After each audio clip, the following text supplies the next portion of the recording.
आज की कहानी है भाग्य का लिखा। एक गांव में एक बहुत ही ज्ञानी पंडित रहता था। एक दिन वह अपने बचपन के मित्र से मिलने के लिए दूसरे गांव जा रहा था। उसका मित्र बचपन से ही गूंगा और एक पैर से अपाहिज था। उसके मित्र का गांव काफी दूर था। रास्ते में कई छोटे छोटे गांव पड़ते थे। पंडित अपनी धुन में आगे चला जा रहा था। तभी रास्ते में उसे एक आदमी और मिल गया। वह भी पंडित के साथ साथ चलने लगा। पंडित ने सोचा, चलो अच्छा ही हुआ, साथ साथ चलने से सफ़र जल्दी कट जाएगा। चलते चलते पंडित ने उस आदमी से उसका नाम पूछा। उस आदमी ने अपना नाम महाकाल बताया। पंडित को यह नाम थोड़ा अजीब सा लगा, पर पंडित ने नाम के विषय में कुछ पूछना उचित नहीं समझा। दोनों धीरे धीरे साथ में चल ही रहे थे। तभी रास्ते में एक गांव आया। महाकाल ने पंडित से कहा, तुम आगे चलो, मुझे इस गांव में एक संदेशा देना है। मैं तुमसे आगे मिलता हूँ। पंडित ने कहा, ठीक है, और वह आगे की ओर चल दिया। तभी गांव में खबर फैली कि एक व्यक्ति को भैंसे ने मार दिया है। जैसे ही भैंसे ने उस व्यक्ति को मारा, ठीक थोड़ी ही देर में महाकाल वापस आ गया। फिर चलते चलते दोनों एक दूसरे गांव के बाहर पहुंचते हैं।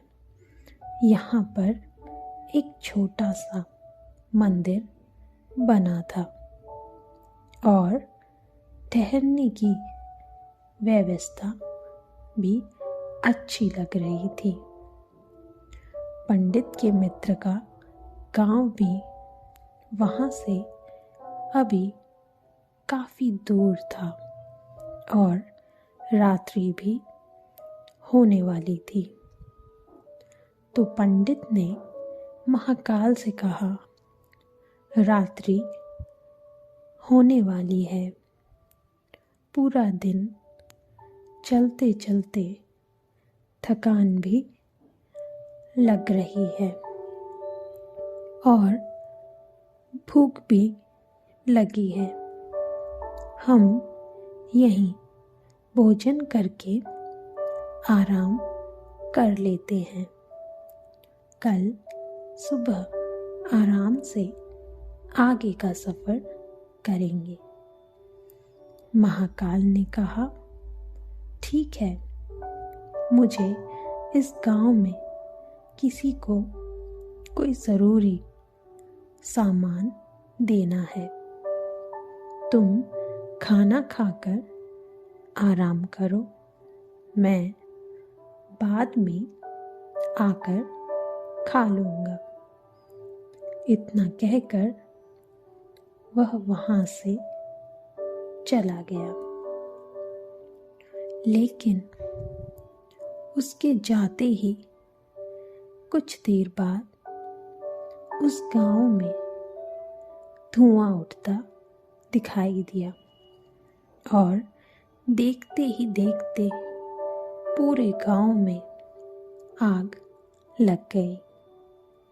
पंडित ने आश्चर्य से सोचा कि यह महाकाल जहाँ भी जाता है वहाँ किसी न किसी तरह की हानि ज़रूर होती है। कुछ तो गड़बड़ है।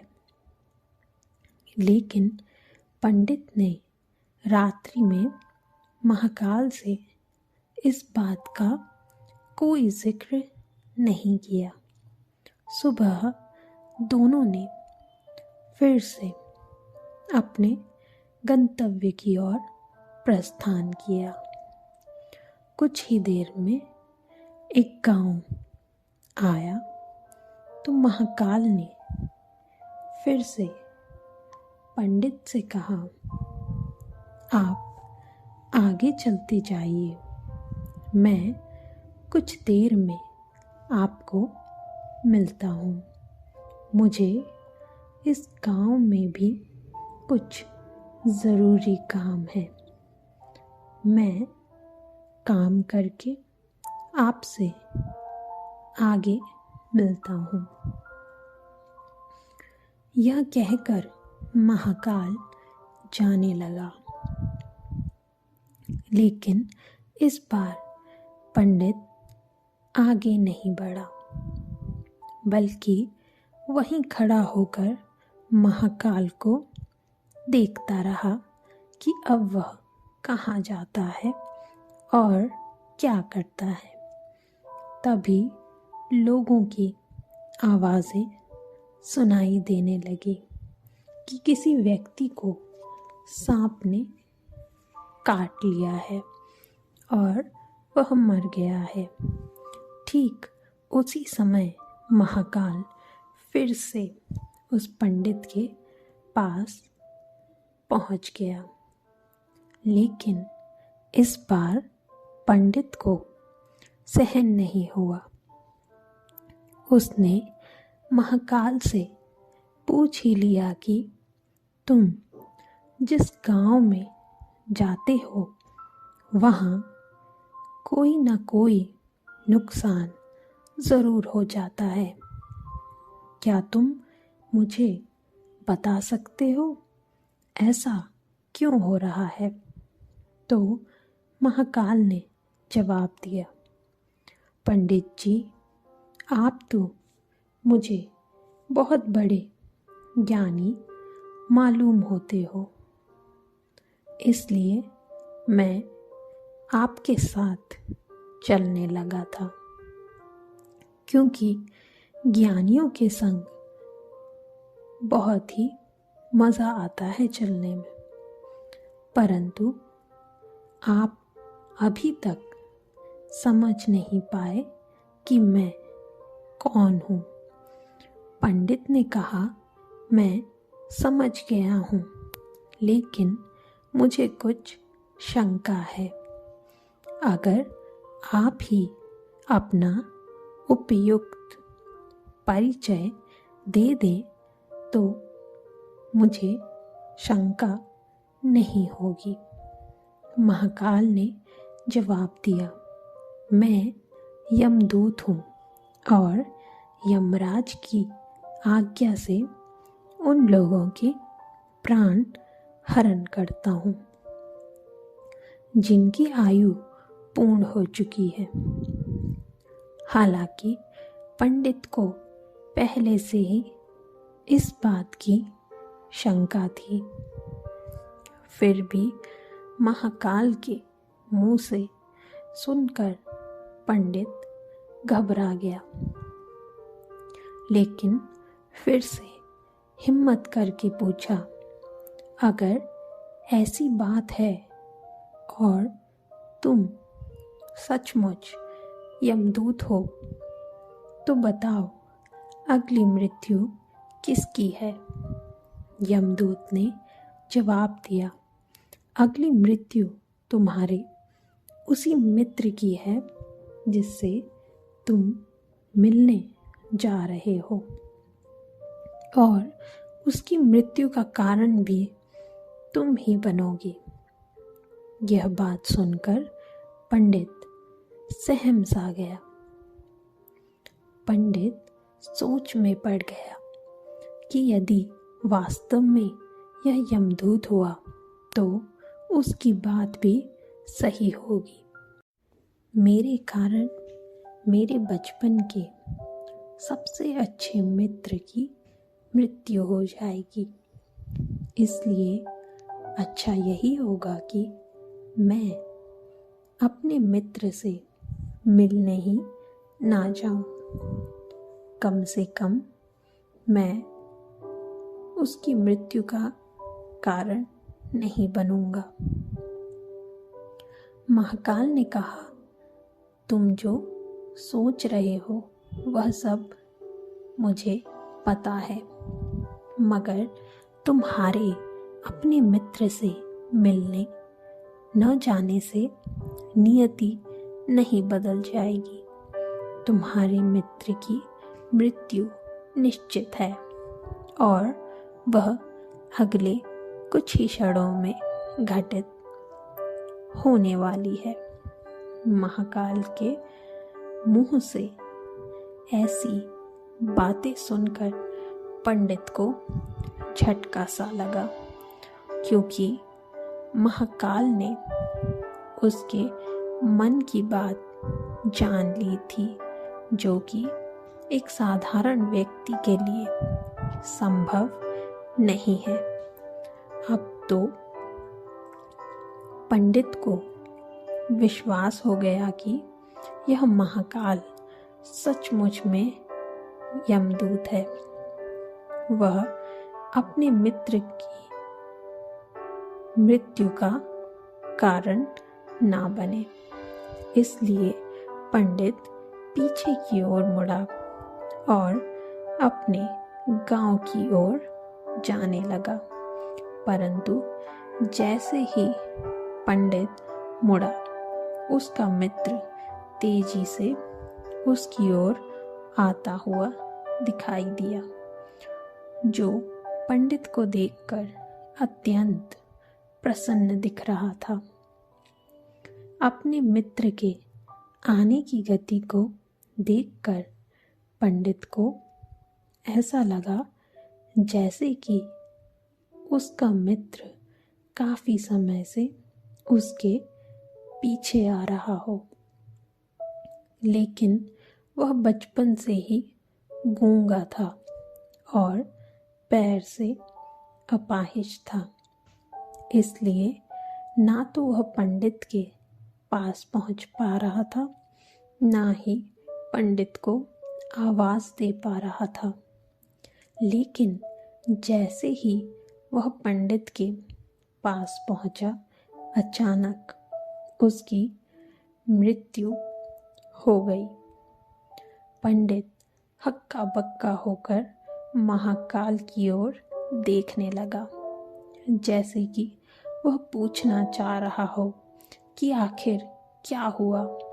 महाकाल ने पंडित के मन की बात समझ ली और बोला, तुम्हारा मित्र पिछले गांव से तुम्हारे पीछे पीछे आ रहा था, लेकिन वह अपाहिज और गूंगा होने की वजह से तुम तक नहीं पहुंच सका।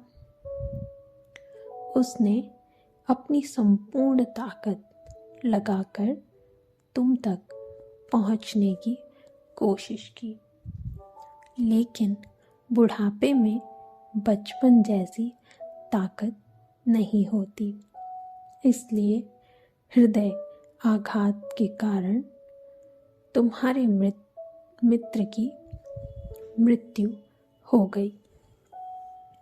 क्योंकि तुमसे मिलने के लिए अपनी गति की सीमा को लांघते हुए वह पीछे पीछे भाग रहा था, इसलिए अपने मित्र की मृत्यु का कारण तुम ही बने।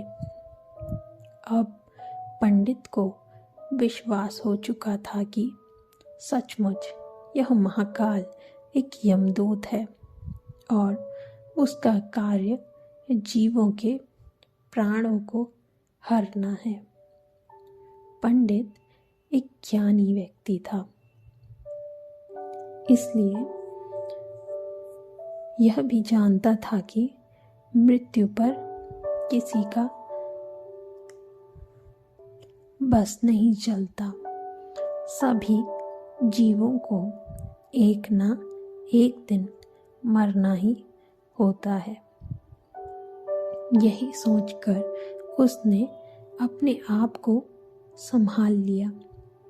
लेकिन अचानक पंडित के मन में स्वयं की मृत्यु के बारे में जानने की इच्छा प्रकट हुई। इसलिए उसने महाकाल से पूछा, जब मृत्यु मेरे मित्र की होनी थी तो तुम शुरू से मेरे साथ क्यों चल रहे थे?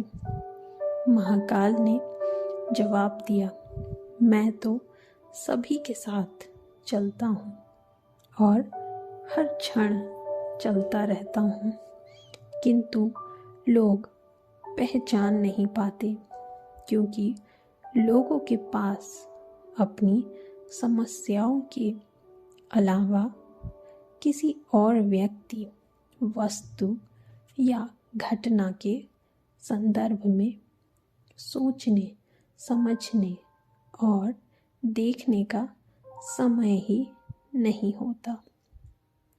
पंडित ने कहा, क्या तुम बता सकते हो कि मेरी मृत्यु कब और कैसे होगी? तो महाकाल ने कहा, हालांकि किसी सामान्य जीव को यह जानना ठीक नहीं है, क्योंकि कोई भी जीव अपनी मृत्यु के बारे में जानकर दुखी हो सकता है। लेकिन तुम ज्ञानी व्यक्ति प्रतीत होते हो और अपने मित्र की मृत्यु को तुमने जितनी आसानी से सहन कर लिया है, उसे देखकर लगता है कि तुम अपनी मृत्यु के बारे में जानकर भी दुखी नहीं होगे।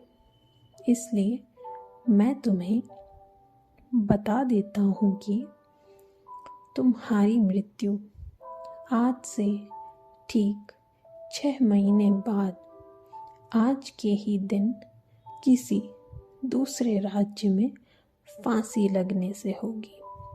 और सबसे आश्चर्य की बात यह होगी कि तुम स्वयं खुशी से फांसी को स्वीकार कर लोगे।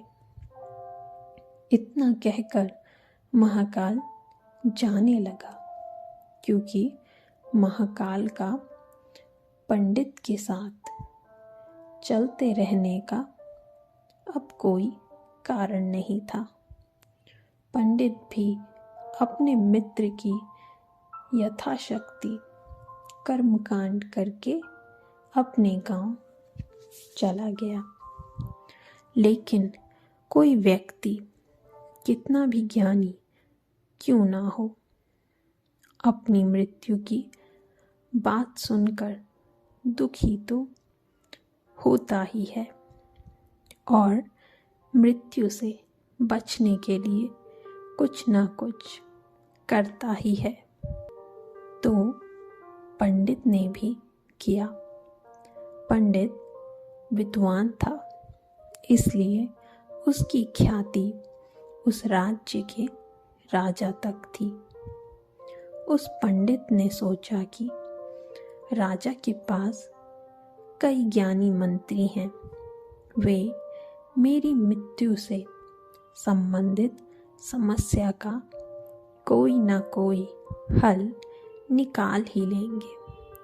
पंडित यह सोचते हुए राज दरबार में पहुंच जाता है और उसने वहां जाकर राजा को सारा वृत्तांत सुनाया। राजा ने यह बात अपने मंत्रियों को बताई और उनसे सलाह मांगी। अंत में सभी ने विचार विमर्श करके कहा कि अगर पंडित की बात सही है तो यह तो निश्चित है कि उसकी मृत्यु अगले 6 महीने के बाद ही होगी। लेकिन मृत्यु तब होगी जब वह दूसरे राज्य में जाएगा। यदि वह दूसरे राज्य में जाएगा ही नहीं तो मृत्यु भी नहीं होगी। मंत्रियों की यह सलाह राजा को भी ठीक लगी। बहुत सोच समझकर राजा ने पंडित के रहने की व्यवस्था महल में ही कर दी और राजा के आदेश के बिना उस पंडित से किसी को भी मिलने नहीं दिया जाता था। लेकिन पंडित कहीं भी आ जा सकता था ताकि पंडित को यह न लगे कि वह राजा की कैद में है। परंतु पंडित डर के कारण स्वयं ही कहीं आता जाता नहीं था। धीरे धीरे पंडित की मृत्यु का समय नजदीक आने लगा। वह भी दिन आ गया जिस दिन पंडित की मृत्यु होने वाली थी। पंडित अपनी मृत्यु को लेकर बहुत चिंतित था। इसलिए उस दिन पंडित डर के कारण जल्दी ही सो गया ताकि जल्दी से वह रात बीत जाए और अगला दिन आ जाए तो मृत्यु टल सकेगी। लेकिन पंडित को स्वयं नींद में चलने की बीमारी थी और इस बीमारी के बारे में वह स्वयं भी नहीं जानता था। अतः राजा के किसी वैद्य को बताने का तो प्रश्न ही नहीं उठता। उसी रात पंडित को नींद में चलने का दौरा पड़ा। वह उठा और जेल से निकलकर अस्तबल में गया। पंडित राजा का खास मेहमान था, इसलिए किसी पहरेदार ने भी उसे नहीं रोका और ना ही किसी तरह की पूछताछ की। अस्तबल में पहुंचकर वह सबसे तेज चलने वाले घोड़े की पीठ पर सवार होकर नींद में ही राज्य की सीमा के बाहर दूसरे राज्य में चला गया। इतना ही नहीं, वह दूसरे राज्य के राजा के मकबरे में पहुंच गया। यह मकबरा राजा खुद अपने मृत्यु के बाद के लिए बनवा रहे थे, जहां पर किसी को आने की अनुमति नहीं थी। जैसे ही वो वहां पहुंचा, पहरेदार ने भी उसे नहीं रोका और ना कोई पूछताछ की। सभी लोग रात्रि के अंतिम पहर होने के कारण नींद में थे। वह पंडित सीधा मकबरे के अंदर पहुंच गया। वहां जाकर पंडित लेट गया। सुबह हुई। राजा अपने मकबरे के काम को देखने के लिए वहाँ आया और उसने पंडित को वहाँ सोता हुआ देखा, जिससे राजा बहुत क्रोधित हुआ और पंडित को गिरफ्तार कर लिया गया। पंडित को तो कुछ समझ में ही नहीं आ रहा था कि आखिर दूसरे राज्य में वह कैसे आया और राजा के मकबरे में वह कैसे पहुंच गया। लेकिन वहाँ यह सब सुनने वाला कौन था? राजा ने पंडित को दरबार में हाजिर होने का हुक्म दिया। कुछ समय बाद पंडित को दरबार में लाया गया। कुछ समय बाद राजा का दरबार लगा, जहाँ राजा ने पंडित को देखा और देखते ही क्रोधित होकर पंडित को फांसी पर चढ़ा देने का आदेश सुना दिया। फांसी की सजा सुनकर पंडित कांप गया। फिर भी कुछ हिम्मत कर उसने राजा से कहा कि वह नहीं जानता वह मकबरे में कैसे पहुंचा और यह भी नहीं जानता कि वो वहाँ कैसे सो गया।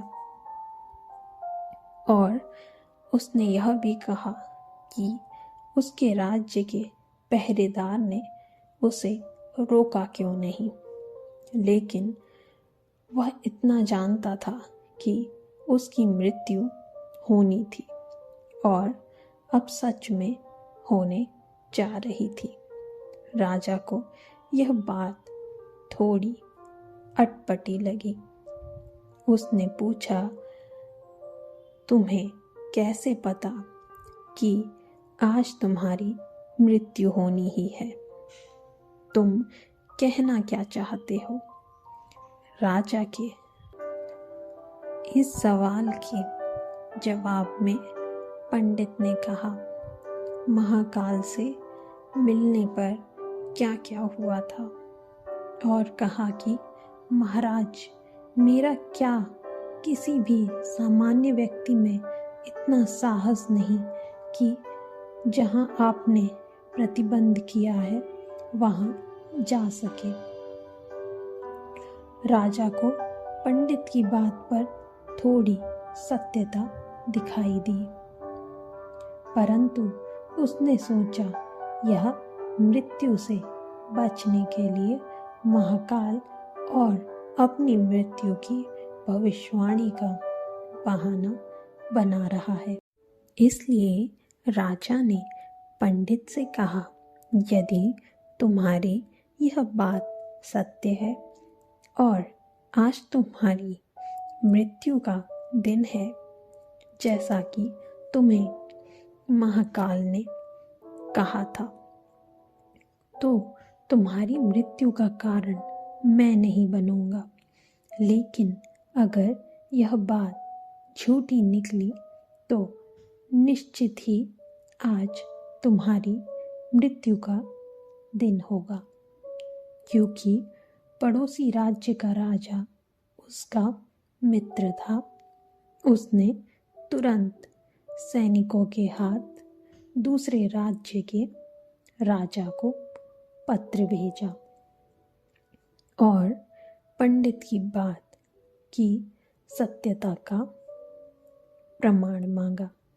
शाम तक भेजे गए सैनिक वापस लौटे और उन्होंने बताया, महाराज, पंडित जो कह रहा है वह पूर्णतया सत्य है।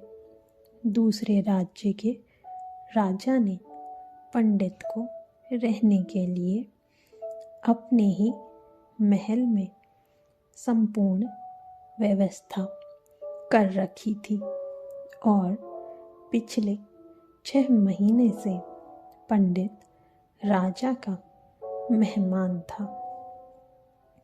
कल राजा इससे अंतिम बार मिले थे। इसके बाद इस राज्य में यह कैसे पहुंचा, इसकी जानकारी किसी को नहीं है। इसलिए उस राज्य के राजा के अनुसार पंडित को फांसी की सजा देना उचित नहीं है। लेकिन राजा के लिए एक नई समस्या आ गई, क्योंकि उसने बिना कुछ ही जाने पंडित को फांसी की सजा सुना दी थी। इसलिए अगर दंड फांसी नहीं दी जाए तो राजा के कथन का अपमान हो जाएगा, और अगर राजा के द्वारा दी गई सजा का मान रखा जाए तो पंडित को बिना वजह मृत्यु हो जाएगी। राजा ने अपने सभी मंत्रियों से इस बारे में चर्चा की। सभी मंत्रियों ने सुझाव दिया कि महाराज, पंडित को एक कच्चे सूत के धागे से फांसी लगवा दे। इससे आपके कथन का भी मान रह जाएगा और कच्चे सूत के धागे से पंडित को भी फांसी नहीं लगेगी और उसके प्राण बच जाएंगे। राजा को यह सुझाव अच्छा लगा। उसने ऐसा ही आदेश सुना दिया। पंडित के लिए कच्चे धागे के सूत का फांसी का फंदा बनाया गया और नियम के अनुसार पंडित को फांसी पर चढ़ाया जाने लगा। सभी लोग खुश थे कि ना तो पंडित मरेगा और ना ही राजा का वचन झूठा पड़ेगा। पंडित को भी विश्वास था कि सूत के धागे से तो उसकी मृत्यु हो ही नहीं सकती, इसलिए वह भी खुशी खुशी फांसी पर चढ़ने के लिए तैयार था, जैसा कि महाकाल ने उसे कहा था। लेकिन जैसे ही पंडित को फांसी दी गई, सूत का धागा टूट गया। लेकिन टूटने से पहले उसने अपना काम कर दिया था। पंडित के गले की नस सूत के धागे से कट चुकी थी और पंडित जमीन में गिरकर तड़प रहा था। हर धड़कन के साथ उसके गले से लहू बहने लगा और देखते ही देखते पंडित का शरीर शांत हो गया। सभी लोग आश्चर्यचकित थे, पंडित को मरते देख रहे थे। किसी को विश्वास ही नहीं हो रहा था कि इस कमज़ोर से धागे से किसी की मृत्यु हो सकती है। लेकिन घटना घट चुकी थी। नियति ने अपना काम कर दिया था। जो होना होता है वह होकर ही रहता है।